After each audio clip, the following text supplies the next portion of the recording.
Olá, tudo bem, pessoal? Sou eu de novo, o professor Hilton de Biologia, para mais uma aula de citologia. Sim, continuando a falar da composição química da célula, né? Eu estava falando na aula anterior, falando das proteínas. E dentre as importantes funções das proteínas, eu comentei que elas fazem catálise, particularmente as enzimas. Justamente é disso que vamos falar hoje, enzimas. O que são enzimas? Como eu já disse, enzimas são proteínas. São proteínas. Lembra? Polímeros de aminoácidos. Polímeros de aminoácidos. Para falar a verdade, eventualmente até existem algumas enzimas que são feitas de RNA, mas são exceção, tá? A imensa maioria das enzimas são proteínas e proteínas que catalisam reações químicas. Ah, professor, mas o que é isso? O que é catalisar? O que é catalisar? Catalisar é acelerar. Elas aceleram as reações químicas. Elas fazem com que as reações químicas ocorram de forma mais rápida. Então, anota aí, ó, aceleram. Enzimas são proteínas que catalisam, que aceleram reações químicas. E como elas aceleram as reações químicas, professor? É porque elas diminuem a energia de ativação. Ah, sim, é claro, mas... Já sei, você vai perguntar, o que é energia de ativação? Energia de ativação é a energia necessária para começar a reação química. Toda reação química, para ocorrer, precisa de um empurrãozinho energético, de uma certa quantidade de energia que dá início à reação. Como diz o próprio nome, ativa a reação. Por isso, energia de ativação. Por exemplo, né? Imaginemos uma reação do tipo o reagente A, que pode sofrer uma quebra, por exemplo, formando os produtos B e C. Reagente A forma produtos B e C. Para começar, para dar início a essa reação, nós precisamos de uma certa quantidade de energia. É o que eu disse, o empurrãozinho energético. Essa energia é o que nós chamamos de energia de ativação. Então vou pôr aqui, ó, como um delta energético, uma certa variação de energia necessária para começar essa reação química, para dar início à reação química. Ah, professor, mas não entendi muito bem isso aí não. Como assim energia de ativação? Por que para começar a reação precisa energia? Vamos imaginar uma reação? Por exemplo, imagina um pedaço de papel pegando fogo. Papel queimando, papel pegando fogo. Você sabe que isso é uma reação química, não sabe? É uma reação química. É a celulose que forma o papel é basicamente constituído de celulose, reagindo com o oxigênio do ar, o oxigênio que está em volta aqui assim. Mas essa reação ocorre espontaneamente? Não, né? Ainda bem que não. Por quê? Você pensou? Ó, aqui na minha mão tem papel e em volta tá cheio de oxigênio, aqui. Se essa reação fosse espontânea, já pensou? De repente eu estou segurando o papel e pum, ele ia pegar fogo. Ou então você está escrevendo aí no papel que você está anotando, ele pum, iria entrar em combustão. Não, você sabe que não. Para o papel entrar em combustão, o que a gente precisa? Por exemplo, um exemplo de algo que pode iniciar a combustão do papel. A chama, o fogo. Fogo do fósforo, fogo é calor, é energia. E eu vou aproximar o fogo do papel. Começou. Ou seja, o fogo, o calor, é a energia que ativou a combustão do papel. Nossa, melhor apagar isso logo, né? Para não causar incêndio aqui. Então você viu? O fogo, nesse caso, o calor, é energia de ativação. Energia que ativou a reação de combustão do papel. Toda reação química precisa de energia de ativação, tá? A diferença é que algumas precisam de bastante energia, por exemplo, o calor para iniciar a combustão do papel, outras precisam de menos energia. E isso faz diferença, né? Reações que precisam de mais energia de ativação, geralmente são mais lentas. Reações que precisam de menos energia de ativação ocorrem mais rapidamente. Isso vale no interior de nossas células também, né? As reações que ocorrem no interior da célula. Uma reação que precisa muita energia de ativação é demorada, porque a célula vai demorar para acumular a energia de ativação. Uma reação que precisa menos energia de ativação será mais rápida. A célula vai gastar menos tempo para acumular energia de ativação. E é aí então que entram as enzimas. As enzimas são moléculas importantes, por quê? Elas estão constantemente, diminuindo a energia de ativação das reações químicas e acelerando as reações que ocorrem no interior das células, acelerando o nosso metabolismo. Ah, tá. Então, guarda isso aí, hein? Ó, enzimas geralmente são proteínas que catalisam, que aceleram reações químicas e porque diminuem a energia de ativação, certo? Precisamos fazer mais algumas observações sobre as enzimas. E você sabe, né? Vamos trocar aqui a nossa lousa mágica. Eu vou sair de cena e daqui a pouco eu volto com mais algumas anotações. Olá, pessoal! Estamos de volta aqui para falar de duas importantes propriedades das enzimas. Continuamos a falar das enzimas e agora eu vou apresentar para vocês duas importantes propriedades. As enzimas apresentam duas importantes propriedades: a especificidade e a reversibilidade. O que é isso? O que é isso? Bom, vamos falar primeiro da especificidade. É porque cada enzima age em um tipo de substrato específico. Substrato? O que é isso, professora?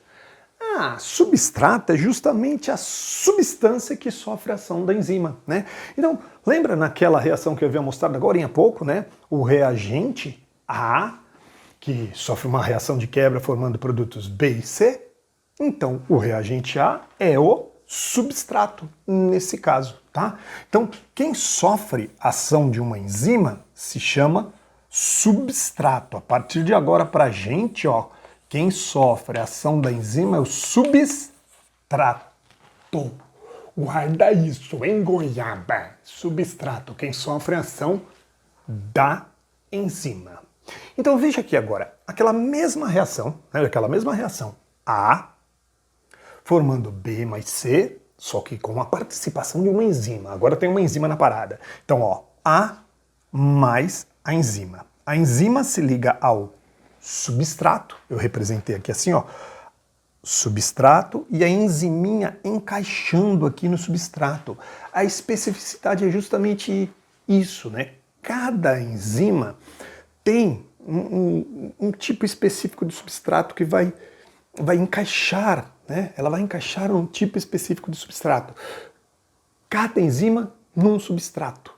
Alguns autores até usam muito aquela metáfora da chave e fechadura. Chave e fechadura? Não tem um tipo de chave para abrir cada tipo de fechadura normalmente? Um tipo de chave abre um tipo de fechadura. Então, um tipo de enzima se liga, age em um tipo específico de substrato. Aliás, quando essa conexão específica da enziminha com o substrato, com o A aqui, nós chamamos essa estrutura que se forma momentaneamente de, isso aqui é o complexo enzima-substrato. Complexo enzima-substrato. Então a enzima se liga ao substrato e você lembra o que a enzima faz? O que a enzima faz? A enzima diminui a energia de ativação. Então aquele delta energético necessário para fazer essa reação química aqui, diminui. E você lembra que se diminui a energia de ativação, a reação fica mais rápida. É isso, a enzima ajuda a gente a dar uma rapidinha. A enzima ajuda a gente a dar uma rapidinha. E olha que legal, né? A enzima se liga ao substrato, se liga ao reagente, ajuda a acelerar a reação. Temos os produtos B e C, mas terminada a reação, olha a enzima aqui, ó. Olha a enzima aqui, ó. Ela se separa e ela está livre, ela fica como ela era originalmente. Ela está livre. E sabe o que é legal disso aqui, ó? Que a enzima está aqui de novo e não foi consumida no processo, ela não é consumida no processo, é que ela pode ser reutilizada. Sim, enzimas são reutilizáveis. O que é bom e faz todo sentido, não é?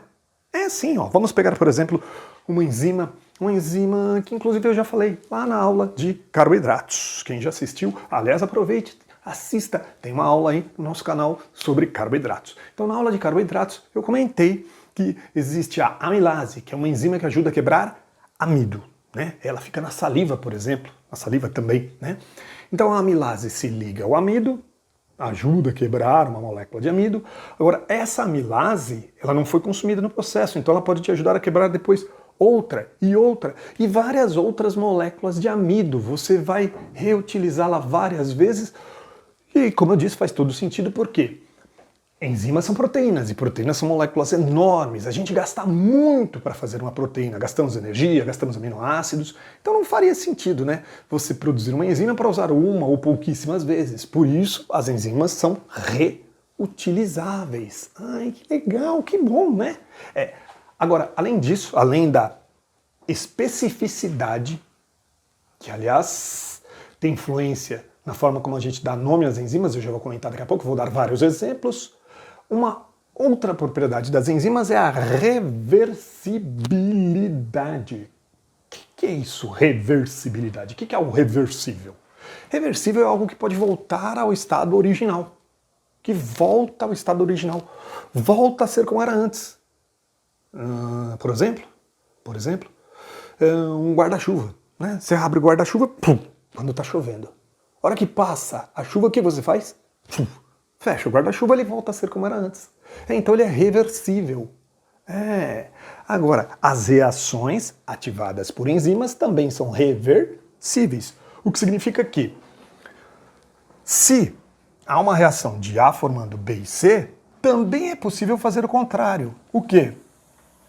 Juntar B e C e fazer A. Então quer dizer, reverter ao estado original.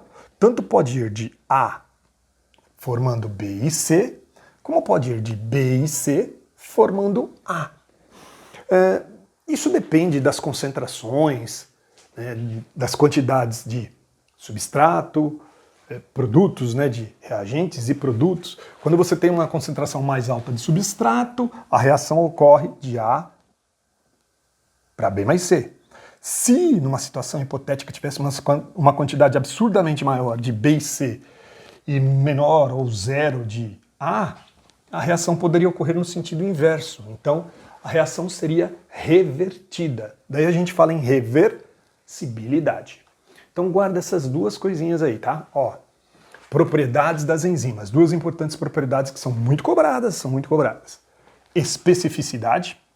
Cada enzima age num substrato específico. E reversibilidade. As reações catalisadas por enzimas podem ser revertidas. Beleza? Anote isso aqui, o substrato é quem sofre a ação da enzima, anote isso, que eu já vou voltar daqui a pouquinho com mais observações sobre as enzimas, hein? E aí, pessoal, estou eu de volta aqui para falar mais das enzimas. Sim, agora para falar da denominação. Como que a gente dá nome para uma enzima? Tem uma regrinha mais ou menos constante, né, de como a gente batiza, como a gente dá nome para uma enzima. E que regra é essa?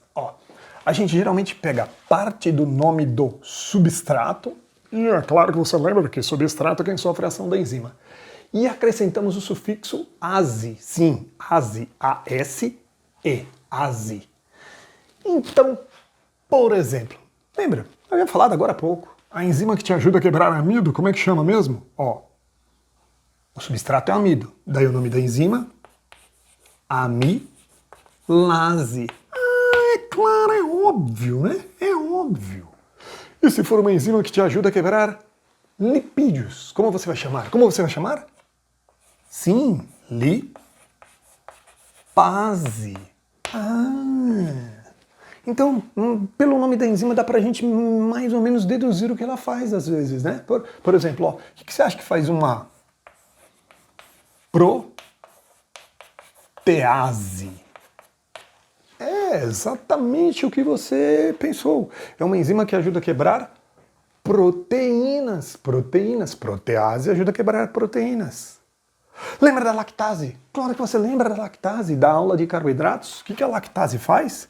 Ela ajuda a quebrar lactose. A lactase. Mas cuidado para não cair naquela armadilha. Que armadilha? Que todo aluno associa a ideia de enzima com quebra. Todas as enzimas fazem processos de quebra, certo? Não. Nem toda enzima faz processos de quebra. Cuidado com isso, tá? É que a gente fica com essa ideia porque as enzimas que a gente mais conhece são, por exemplo, as do aparelho digestório, né, que a gente é obrigado a decorar lá na aula de digestão, amilase, lipase, maltase, catalase. Mas tem enzima que, ao contrário, ao invés de quebrar, monta moléculas. Ah, professor, mas tem enzimas que montam moléculas?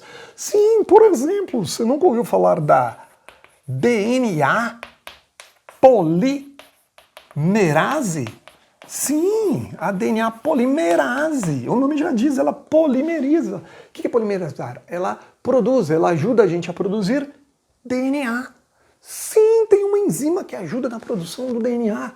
Aliás, várias enzimas, né? As DNA polimerases. Então, DNA polimerase participa da produção de DNA. Anota aí para você não esquecer que enzima não é sinônimo de quebra, tá? Enzima não é sinônimo de quebra. Há enzimas que ajudam a montar moléculas. Há enzimas que ajudam só a transformar moléculas, por exemplo, às vezes a transferir um radical, são as chamadas transferases, enzimas que ajudam a oxidar as oxidases, a reduzir as redutases. Então, temos enzimas das mais variadas. O importante para se lembrar a respeito das enzimas é que elas aceleram as reações químicas, né? Isso você não vai esquecer. Enzimas aceleram reações químicas. Proteínas que aceleram reações químicas. Então, aqui, ó, alguns exemplos de nomes de enzimas, né? Então lembra da regrinha, denominação, substrato mais ase. Então, por exemplo, a que ajuda a quebrar proteínas, protease. Ah, professor, mas se eu não me engano, tem uma enzima ali no estômago que ajuda a quebrar proteínas e ela se chama pepsina, não é não? Sim, a pepsina é um exemplo de protease. Mas você acabou de falar que as enzimas têm que terminar com ase. Então, o problema é que existem vários tipos de proteases. E aí, então a gente precisa subdividir, e por isso elas foram subdivididas e há outros nomes, né? Por exemplo, a tripsina, pepsina e por aí vai, tá? Mas, genericamente, a gente dá nome a uma enzima acrescentando ao substrato o sufixo ase, tá? Por enquanto, eu vou ficar aqui nesse vídeo sobre enzimas. Mas teremos uma segunda parte, vem aí, uma segunda parte do vídeo sobre enzimas, em que eu vou falar dos fatores que influenciam a atividade das enzimas. Mas isso vai ficar para o próximo vídeo, tá? Então, por enquanto, não se esqueça de curtir, dar aquele like no nosso canal e compartilhar com seus amigos para ajudar aí, né, no crescimento do nosso canal, para a gente poder continuar te passando mais conhecimento, tá? Te passando mais ciência, traduzindo mais ciência para você. Falou? Valeu, um abraço. Tchau, tchau.